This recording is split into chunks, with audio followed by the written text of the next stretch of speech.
2025માં hatchback car લેવાનું વિચારો છો 10 લાખ સુધીમાં, તો આ રહી ટોપ 5 હેચબેક કાર્સ 10 લાખ સુધીમાં. નંબર 5 પર છે ટાટા ટિયાગો.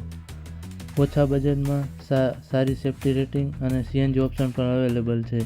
આ ગાડીની પ્રાઇસ છે 5.5 થી 8.2 લાખ સુધી. નંબર 4 પર છે Maruti Suzuki Swift. Best design, સારું એન્જિન અને ઓછા મેન્ટેનન્સવાળી આ ગાડીની પ્રાઇસ છે 6 થી 8.5 લાખ સુધી. નંબર 3 પર છે હોન્ડા i20.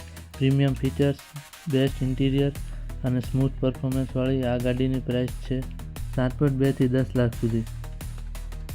નંબર 2 પર છે Tata Altroz. 5 star safety rating, stylish design અને મજબૂત બિલ્ડ ક્વોલિટી સાથે આ ગાડીની પ્રાઇસ છે 6.8 થી 10 લાખ સુધી. નંબર 1 પર છે મારુતિ સુઝુકી બલેનો. દેખાવમાં એકદમ પ્રીમિયમ, ચલાવવામાં એકદમ સ્મૂથ, અંદરથી એકદમ કમ્ફર્ટેબલ. આ ગાડીની પ્રાઇસ છે 6.6 થી 10 લાખ સુધી. તમે 10 લાખ સુધીમાં કઈ હેચબેક કાર લેશો? કોમેન્ટ કરો.